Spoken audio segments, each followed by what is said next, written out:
Kita bilang, kan anak Tuhan itu dilahirkan jadi kepala bukan ekor. Terus naik dan bukan turun. Yes, rencana Tuhan itu buat kita. Tapi siapa yang suruh kita turun?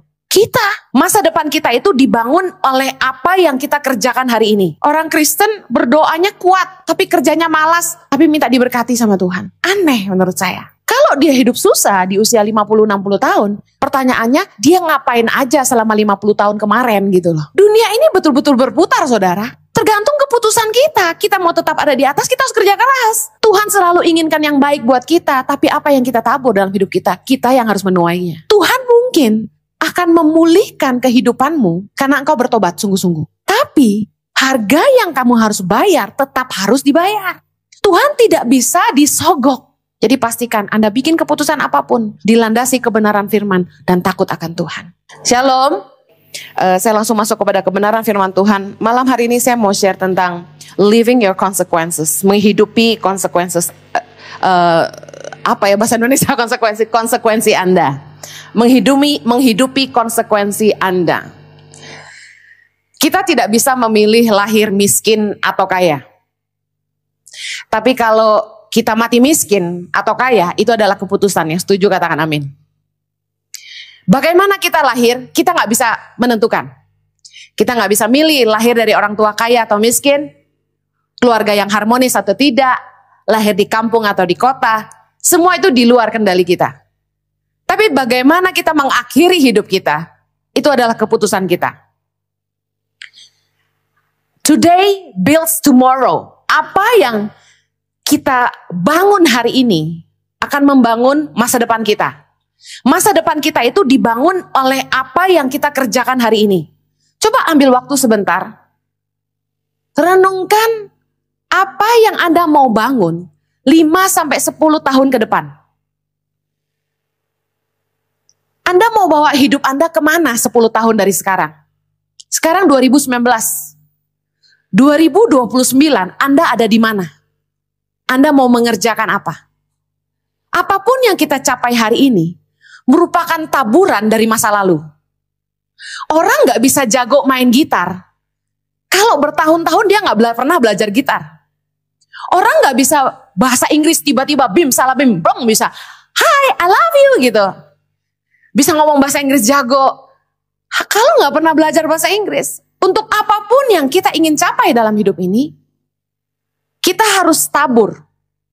Saya tidak mungkin bisa punya yayasan yang berdampak bagi seluruh Indonesia kalau saya santai-santai aja di Jakarta.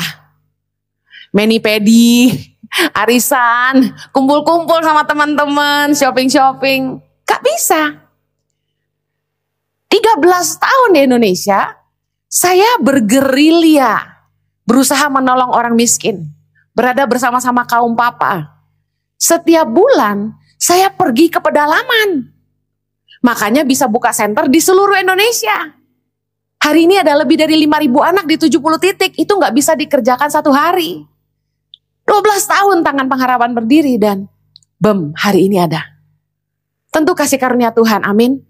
Saudara harus tahu bahwa attitude, kinerja, cara Anda bekerja, cara Anda bersikap, ucapan Anda, reaksi terhadap tekanan, uang yang Anda keluarkan, itu menentukan Anda ada di mana nanti.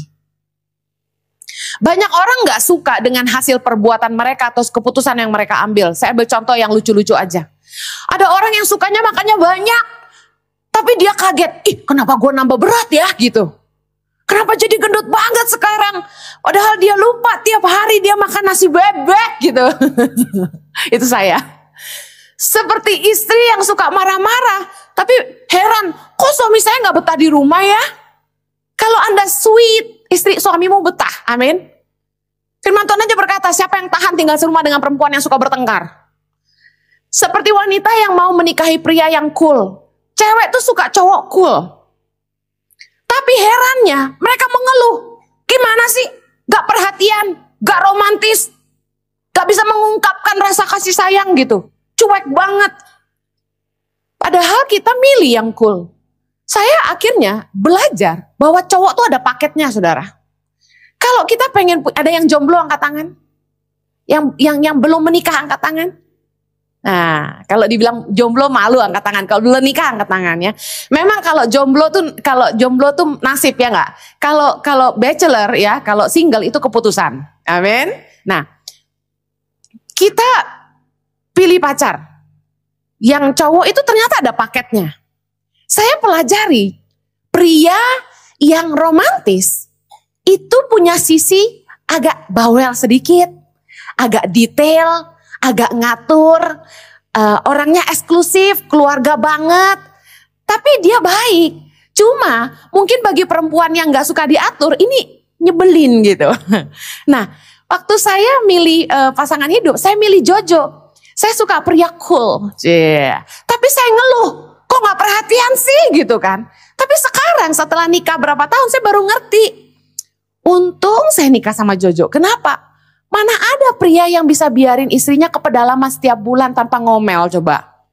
Coba yang pria yang romantis yang aku makan seorang diri. Kamu di mana gitu kan? Gak bisa. Untung saya punya cowok yang cool, suami yang cool. Yang saya ngilang seminggu gak apa-apa gitu. Yang ngilang 3 hari baru dicari gitu. Nah itu suami saya saking cueknya gitu loh. Tapi dulu jadi masalah, bisa ngerti ya? Kita harus tahu bahwa siapapun yang kita pilih ada konsekuensinya. Kebanyakan orang mau enaknya aja. Mau yang romantis tapi yang perhatian. Ya nggak bisa lah. Gitu kan, perhatian sih sedikit ya, sedikit. Duit kok tinggal dikit, Nah itu perhatian tuh dia tuh ya. Seperti pria yang ingin punya istri bak model tapi ngeluh. Kok maintenance-nya mahal sekali? Milihnya istrinya yang kayak Mercy tapi servisnya maunya Toyota. Come on. Orang yang dari muda sukanya hura-hura, gak mau bantu orang tuanya kerja. Tapi ngarepin sampai tua dia kaya raya gitu. Gak bisa dong. Saya ketemu anak muda yang zaman saya SMA. Dia udah bawa mobil kayak Pajero ke sekolah. Anak orang kaya. Tapi sekarang ketemu saya. Sorry, bukannya merendahkan. Dia bawa Xenia dan dia bawa Grab. Saya bilang loh, kok bisa begini gitu. Dulu keluarganya kaya banget loh. Kami naik angkot, dia bawa mobil Pajero, bayangin.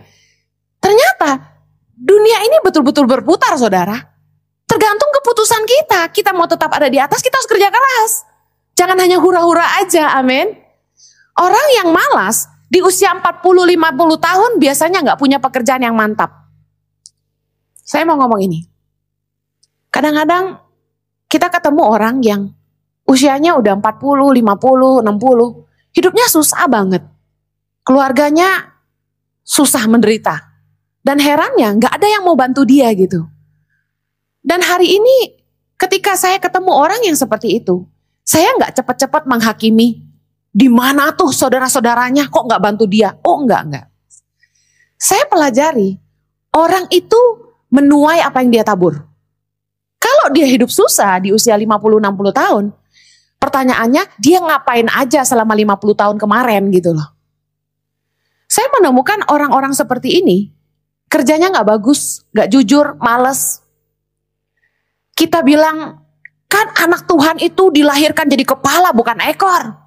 Terus naik dan bukan turun. Yes, rencana Tuhan itu buat kita. Tapi siapa yang suruh kita turun? Kita. Galatia 6 ayat 7, kita baca sama-sama. Jangan sesat. Allah tidak membiarkan dirinya dipermainkan. Karena apa yang ditabur orang, itu juga yang akan dituainya. Allah gak bisa dipermainkan. Aneh sekali kalau orang Kristen berdoanya kuat, tapi kerjanya malas, tapi minta diberkati sama Tuhan. Aneh menurut saya. Kita heran kenapa rumah tangga kita gak bahagia. Kita bilang, Tuhan, kembalikan suami saya ke rumah. Saya kalau konseling keluarga-keluarga, saya selalu bertanya kepada istrinya. Kalau Tuhan mau jawab doa, itu gampang. Segampang membalikkan telapak tangan. Suamimu bisa dipulangkan dari wewek gombel itu hari ini juga. Tapi pertanyaan saya sederhana. Berapa lama dia tahan di rumah? Kita ingin rumah tangga kita damai. Kita ingin rumah tangga kita sejahtera.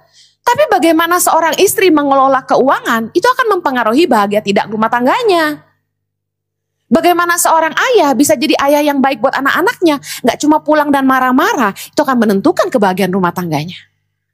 Tuhan selalu inginkan yang baik buat kita, tapi apa yang kita tabur dalam hidup kita, kita yang harus menuainya. Cara menyikapi masalah secara singkat, saya mau share tentang, sekarang kita udah kadung. Kita menghadapi konsekuensi. Gimana menyikapinya? Dua hal saja. Yang pertama, jangan menyalahkan orang lain. Manusia punya kecenderungan selalu nyalahin orang lain. Selalu cari kambing hitam. Kita kasih salah satu contoh, kerjaan. Anda mau resign dari kerjaan. Kenapa? Anda kecewa sama atasan. Kita nggak bisa menilai atasan kita hanya di satu waktu ketika dia menyakiti kita. Coba ingat kejadian-kejadian lain ketika dia menolong kita. Kejadian-kejadian lain ketika dia baik sama kita. Judgment kita terhadap orang tidak bisa based on one occasion. Gak bisa hanya berdasarkan satu pengalaman dia sakitin kita. That's it. Tapi yang terjadi bukankah itu? Makanya ada pepatah, jutaan kebaikan dilupakan, tapi satu kali kesalahan diingat sampai mati. Kita bikin baik sama orang tuh banyak, tapi satu kali aja kita gak nyenengin dia, mulut kita mungkin keceplosan ngomong yang nyakitin dia. That's it. Forget it. Semua kebaikan kita dilupain dan kita jelek banget di mata dia. Kita gak bisa nilai orang hanya dari kejadian satu kali dia salah gitu loh. Pertanyaannya gini, bagaimana kinerja atau performa kerjaan Anda?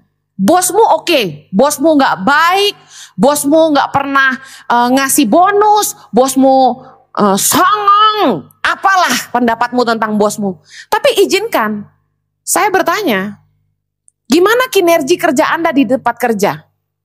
Coba tempatkan posisi bosmu di kamu, kamu di bosmu. Kira-kira kalau Anda yang jadi bosnya, tahan gak punya karyawan kayak begini? Malas, datang terlambat, kalau dikasih tahu auban, ngerti auban? Keras kepala, gak mau dengerin. Disuruh ngerjain bertahun-tahun gak dikerjain. Udah gitu suka ngelawan. Kalau kritik hebat, tapi kalau nolongin susah gitu. Bukankah kita gitu? Kalau ada masalah tuh jangan cepet-cepet nyalain orang gitu loh. Koreksi diri sendiri.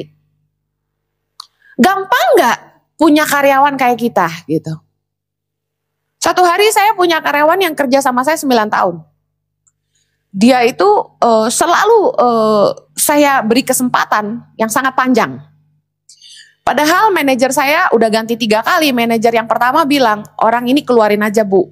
Gak berfungsi apa-apa. Di tempat kerja ini dia cuma jadi penghambat aja. Kenapa begitu? Tiap hari kerjaannya ngecek Facebook. Nonton baca detik.com. Nonton YouTube. Jadi jam kerja itu dipakai buat main-main. Bayangin, dia susah kami tolong. 9 tahun dia gak bisa bayar kontrakan rumah, kami bayarin. Anaknya mau sekolah, kami bayarin. Sampai anaknya mau kuliah, kami sekolahin. Gak usah nyebut-nyebut kebaikan kita deh. Intinya Anda tahu kami sudah lakukan yang kami bisa. Tapi balasannya bukannya kerjanya rajin, tapi nonton YouTube, baca detik.com, main-main, nulis artikel buat majalah lain supaya dapat duit. Sementara gajinya gak kecil di tempat kami. Percayalah, gak kecil. Keluarganya amburadul, istrinya tukang ngutang. Saya pernah bebasin hutang istrinya ini di luar 30 juta. Kalau enggak, mereka berbunga terus itu hutang dari tengkulak. Berbunga, sampai nggak habis-habis gitu loh. Jadi saya pikir kalau saya mau mendidik anak buah saya harus bantu dia hentikan dulu masalahnya. Kalau enggak, setengah mati dia mau kerja berapa lama bayar hutangnya gitu kan. Saya hentikan dulu hutangnya, saya bilang, bikin surat perjanjian, kamu nggak akan pernah berhutang lagi. Kemudian istrinya saya panggil ke kantor, tanda tangan, saking jengkelnya. Sama tukang sayur aja ngutang, bayangin itu habit. Jangan nikah sama tukang ngutang, menderita di krimu. Percayalah. Saya panggil dia dan tiga kali manajer ganti, tiga kalinya bilang pecat aja bu. Saya kasih kesempatan sampai 9 tahun. Anda bisa pastikan, ada masalah? Anda bisa pastikan bahwa saya sudah sangat berusaha sabar. Kasih dia kesempatan terus. Saya pikir siapa sih yang gak pernah bikin salah. Saya kasih kesempatan terus. Dan gawatnya orang ini gak pernah berubah. Akhirnya saya sudah bohwat. Ngerti bohwat? Udah gak tahu lagi mesti bikin apa. Kalau pemimpinmu sampai kehabisan akal, berarti Anda sudah parah sekali. Gitu loh. Ya. Nah, kemudian saya panggil dia dan saya bilang gini. Oke deh Pak. Kalau Bapak jadi saya, Bapak gimana? Karena saya sudah kasih Bapak kesempatan 9 tahun loh. Bapak gak mau berubah. Kalau Bapak jadi saya mesti gimana? Terus dia bilang apa? Keluarin aja Bu. Oh ya udah, terima kasih. Bapak keluar aja. Jadi dia yang mutusin sendiri. Saya senang. Harus dibalik gitu. Kalau kamu jadi saya, kamu ambil keputusan apa? Punya pegawai kayak kamu gitu loh. Iman tidak boleh diskon kerja keras. Kita pengen punya masa depan yang sukses. Kita pengen punya akses kepada kelimpahan. Kita ingin diberkati Tuhan. Kita ingin bisa punya hidup yang nyaman. Tapi dengar, iman kita tidak mendiskon kerja keras kita. Amsal 22:29 berkata, pernahkah engkau melihat orang yang cakap dalam pekerjaannya? Di hadapan raja-raja ia akan berdiri, bukan di hadapan orang-orang hina. Ayat ini jelas menunjukkan keterkaitan antara iman dan tindakan kita. Iman dan perbuatan, iman dan pekerjaan. Iman itu bukan sesuatu yang kita bicarakan. Iman itu adalah sesuatu yang kita lakukan. Bahwa kalau sesudah Anda berdoa, Tuhan, berkatilah saya sepanjang hari ini. Dalam nama Yesus. Amin. Anda pergi ke tempat kerja, apa yang Anda harus lakukan? Kerja sungguh-sungguh. Supaya Tuhan dimudahkan untuk memberkati kamu gitu loh. Bisa mengerti maksud saya? Promosi adalah hasil dari kejujuran, keahlian. Dikatakan orang yang cakap akan berdiri di hadapan raja-raja.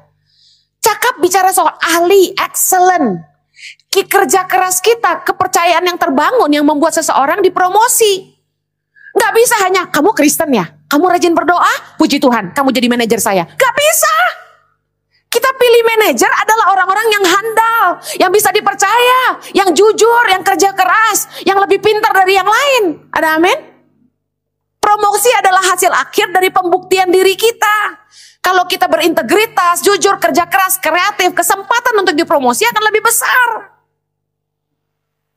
Anda tidak bisa mempermainkan Allah. Orang harus menuai apa yang mereka tabur. Kita bicara yang lain lagi sekarang. Tadi soal kerjaan, sekarang soal pasangan. Sama, jangan menilai pasangan Anda ketika Anda dilukai saat itu.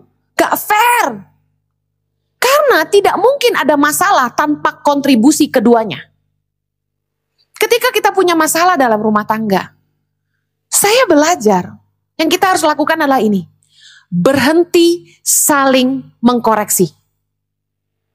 Kita harus mulai mengevaluasi diri. Ketika saya sama Jojo bertengkar, ada masa-masa di mana kami bertengkar terus. Yang terjadi adalah kami saling menyalahkan. Saling menyalahkan. Karena garpu gak pernah merasa mirip sama sendok. Dan sendok gak merasa mirip sama garpu. Tapi beberapa orang enggak bertanggung jawab atas keputusan yang dia ambil. Segampang dia ngomong mau nikah, segampang itu juga dia bercerai. Ternyata kita berbeda. Aduh, dari pacaran juga udah beda. Sejak kapan kita sama? Sepatu aja kanan kiri, ngadepnya beda. Tapi karena itulah kita butuh sepatu berbeda di kanan kiri. Ada yang senang pakai sepatu kanan dan kanan? Pernikahan juga begitu, kita berbeda. Tapi keduanya saling melengkapi. Tapi untuk beberapa orang dijadikan alasan untuk perceraian. Sederhana sih, kalau Anda punya masalah dengan pasangan Anda. Nomor 1, perceraian tidak boleh jadi pilihan. Karena kita anak Tuhan. Amin. Gak boleh belajar apakah perceraian diperbolehkan. Hanya karena Ahok bercerai terus kita bikin seminar di gereja. Apakah perceraian diperbolehkan. Itu mah cari-cari alasan. Kalau Alkitab perbolehkan, saya yakin banyak orang yang udah bercerai. Kenapa? Karena nikah itu gak mudah. Makanya jomblo-jomblo kalau pikir mau bahagia kudu nikah, belajar dulu. Yang udah nikah aja banyak yang cerai, kenapa kamu pikir menikah untuk bahagia? Tapi apakah tidak ada yang bahagia? Pak Ishak bahagia, saya bahagia. Sekali lagi itu pilihan. Waktu kita nikah, itu kan kita janji nikah. Apakah menikah adalah sebuah keputusan yang baik? Kata firman Tuhan, itu baik. Tetapi ada konsekuensi dari membangun pernikahan. Bahwa kita harus melewati suka duka, pahit manis, gunung lembah, sakit sehat. Tapi bukankah kita sudah janji? Kita akan setia. Tapi kenyataannya, waktu itu terjadi dalam pernikahan, gak semua orang ingat akan janjinya. Konsekuensi dari keputusan kita. Kemarin ada orang Instagram message ke saya di Instagram, dia bilang gini, ada perempuan Kristen yang pindah agama karena dia menikah dengan pria yang beragama lain. Dia mualaf, dia pindah agama dari Kristen, dia tinggalkan Yesus, dia ikut suaminya. Tapi ternyata rumah tangganya gak bahagia. Sekarang dia pengen tinggalin suaminya. Kenapa? Dia bilang dia sudah salah buat keputusan. Hey, kalau Anda beli baju, mungkin beberapa toko bilang bisa refund. Kalau nikah ngambil anak orang, gak ada refund. Gak bisa dikembalikan. Enak aja, gak cocok, salah bikin keputusan mau cerai begitu aja, gak bisa. Anda harus ambil konsekuensi dari keputusan yang Anda buat. Bu, kalau udah terlanjur cerai gimana? Ini jadi pelajaran. Paling tidak Anda tahu bahwa setelah Anda menikah lagi pun, pernikahan kedua belum tentu bahagia. Akan ada konsekuensi lagi dengan suami yang baru. Pernikahan yang pertama, suami parah. Pernikahan kedua, apa menjamin suami tidak parah? Setiap orang punya kelemahan. Tapi kalau Anda datang kepada saya, kasusnya itu beda-beda kita nasehatinnya ya.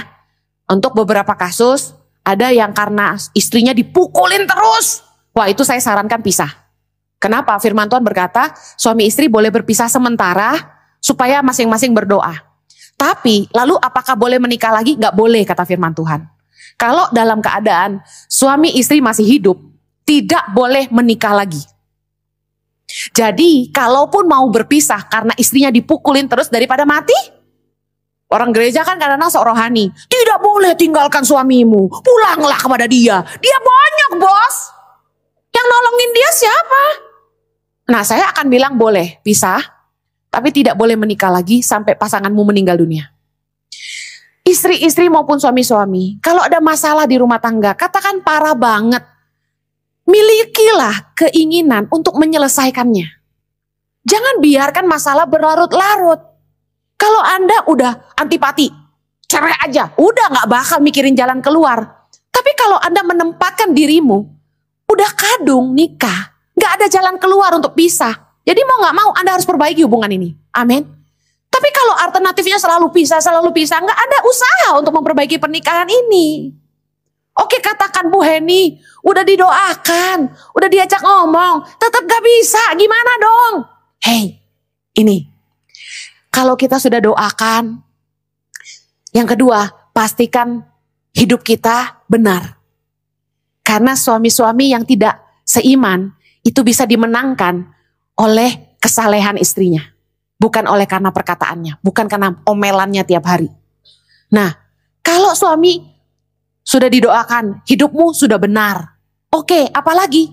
Ya udah, nunggu aja. Nunggu apa, Bu? 2, dia berubah atau dia dipanggil Tuhan. Selesai. Sekarang masalah lain. Kecewa sama orang tua. Anak muda zaman sekarang. Kalau udah kena narkoba, overdosis, kalau udah jatuh dalam hubungan seksual, terus hamil di luar nikah, atau apalah yang kasus-kasus anak muda hari ini yang parah-parah. Kalau ditanya, kenapa kamu bisa ada di sini hari ini? Mabuk-mabukan sampai jatuh, sampai luka-luka berdarah gitu kan. Karena orang tua saya broken home. Orang tua saya meninggalkan saya. Saya tidak punya kasih sayang seorang ayah. Aduh, basi. Dengar, kita harus bertanggung jawab atas keputusan kita sendiri. Orang tua kita bisa bercerai, tidak urus kita dengan baik. Tapi kita mau hidup seperti apa? Keputusan ada di tangan kita. Saya banyak kok ketemu anak-anak yang tidak punya orang tua sama sekali, tapi hari ini hidupnya sukses. Hidupnya gak aneh-aneh. Saya lahir di keluarga yang broken home. Orang tua saya nggak peduli saya sampai saya besar. Saya haus kasih sayang orang tua. Hancur mah hancur banget. Tapi hari ini saya ada sampai di titik hari ini karena keputusan. Masa depanmu tidak ditentukan oleh keadaanmu. Masa depanmu ditentukan oleh keputusanmu hari ini. Tuhan sayang kamu dan kamu terima itu, kan gitu.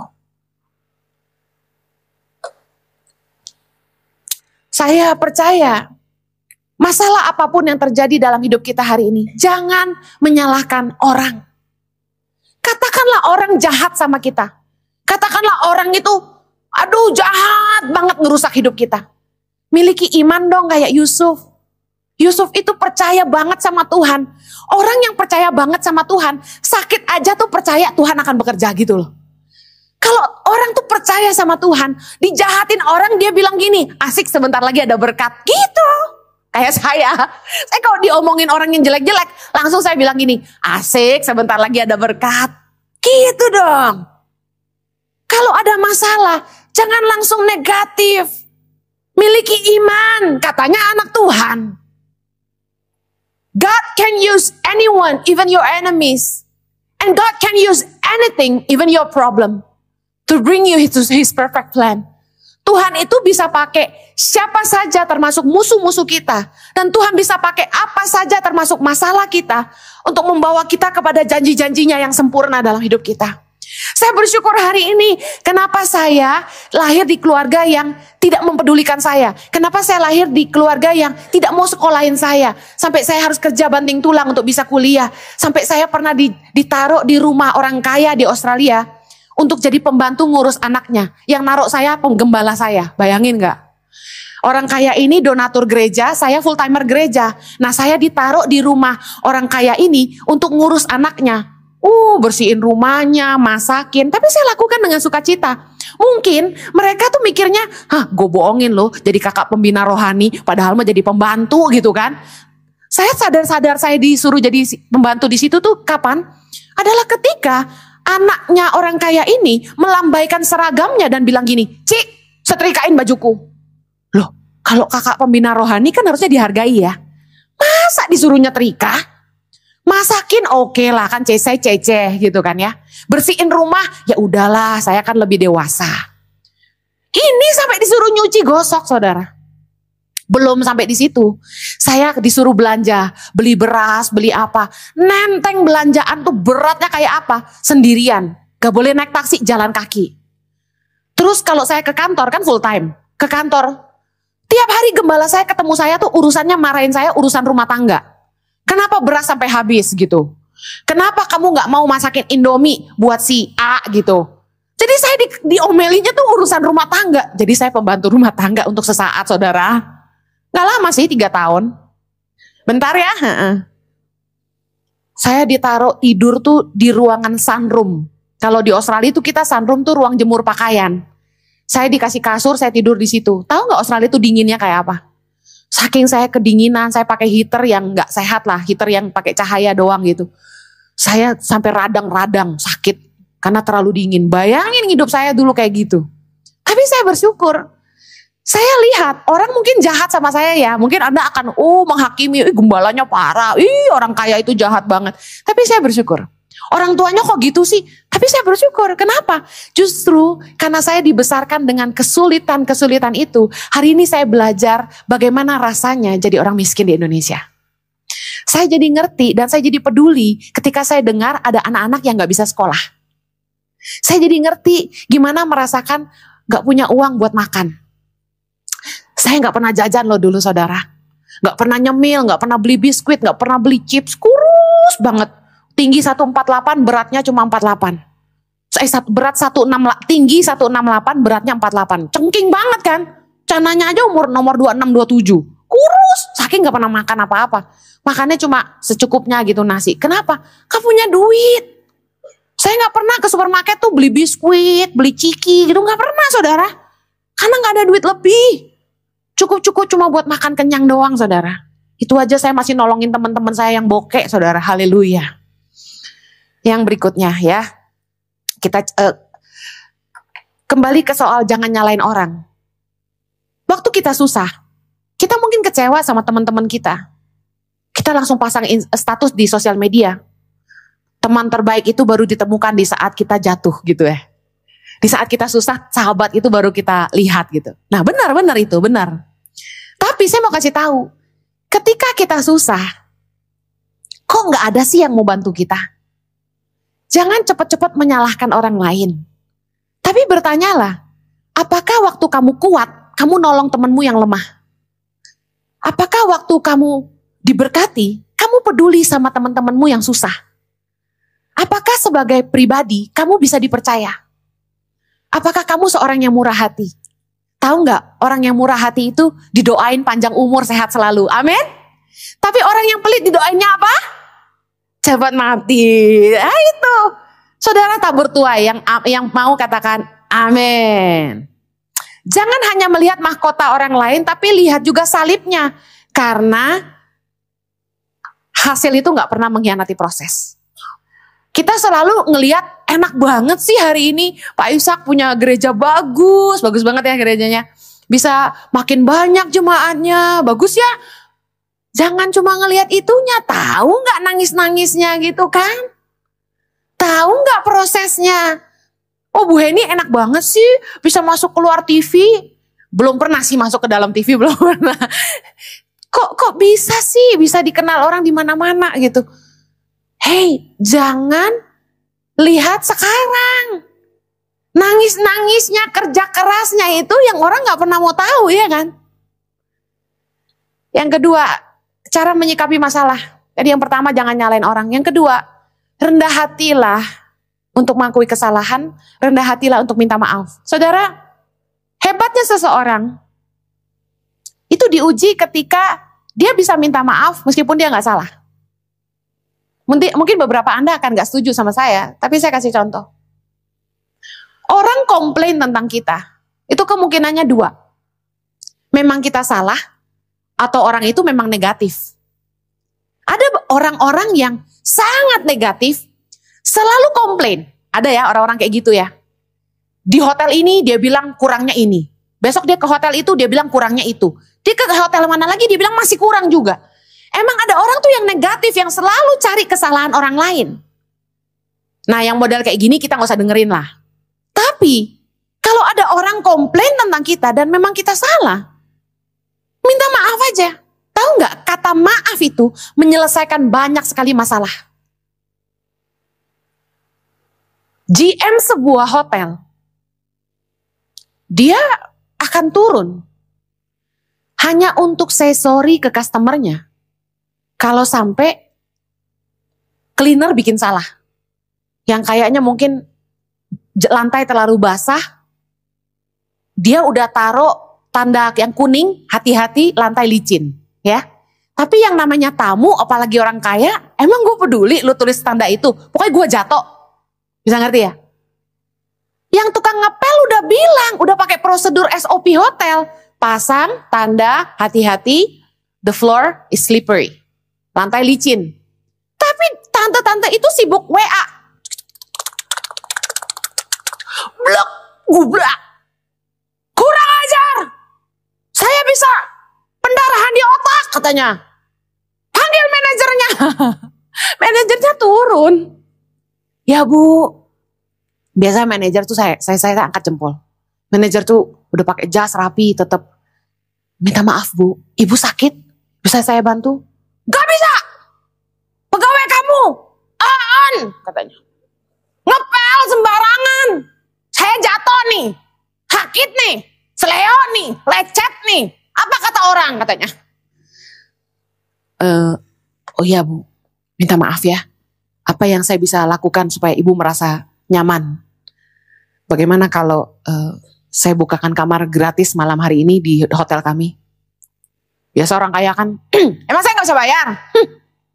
Enggak Bu, ini komplimen dari kami sebagai permintaan maaf kami. Menurut Anda siapa yang salah? Si nyonya-nyonya yang WA dong. Laku naon atuh? Kenapa gak lihat udah ada tanda licin? Tapi GM ini minta maaf dan menyelesaikan masalah gak? Selesai. Bayangin kalau dia pasang di sosial media, dia foto tuh hotel. Apa gak jatuhin nama baik orang atas kebodohannya sendiri. Saya belajar kata maaf itu gak gampang diucapkan oleh beberapa orang. Suami istri aja gak gampang kan minta maaf. Yang ngalamin bilang, Kalau kita salah, minta maaf lah. Dan kalau satu kata maaf bisa menyelesaikan 1000 masalah, minta maaf lah. Kebanyakan orang selalu mencari pembenaran diri. Kebanyakan orang selalu ingin dia terbukti benar. Dicari datanya, detailnya untuk membuktikan, gua gak salah. Apakah memperbaiki hubungan? No. Just a simple sorry can fix everything. Intinya cuma butuh rendah hati.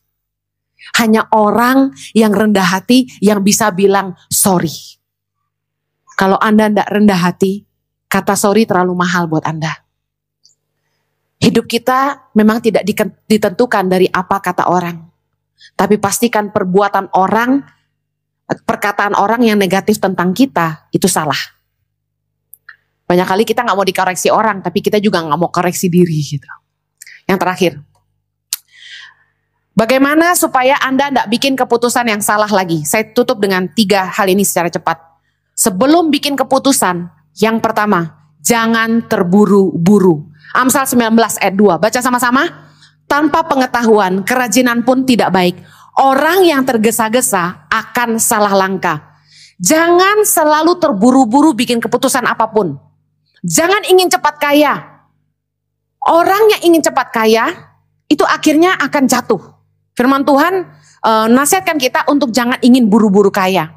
Jangan ingin cepat buka usaha yang besar. Mulailah dari yang kecil. Anak-anak muda ini kadang-kadang lucu. Mereka pikir bikin kafe segampang itu. Yuk, join duit, kita bikin kafe. Sekali saya tanya, oke, berapa orang yang mau join bikin kafe? 4 orang, Bu. Oke. Saya mau tanya, yang penggemar kopi yang mana? Kafe identik dengan kopi dong. Yang penggemar kopi yang mana? Ya kami suka minum kopi. Ya bisa lah. Oke, 2 orang. Yang ngerti tentang kopi siapa?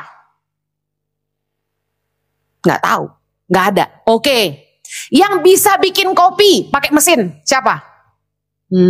Belum. So, mau bikin kafe dari mana mulainya? Cukup punya duit? Gak bisa.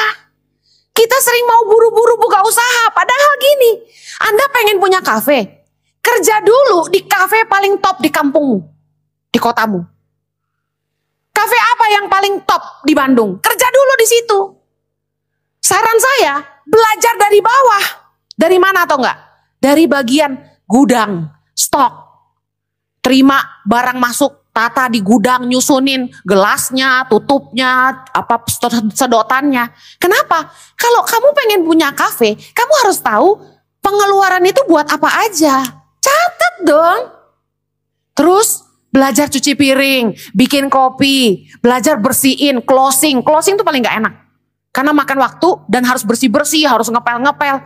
Tapi itu pelajaran berharga. Anak zaman sekarang bapaknya bos gak mau mulai dari bawah. Padahal salah. Saya bisa jadi pemimpin hari ini karena saya memulainya. Saya mulai dari bawah. Jadi jangan ingin buru-buru. Yang kedua,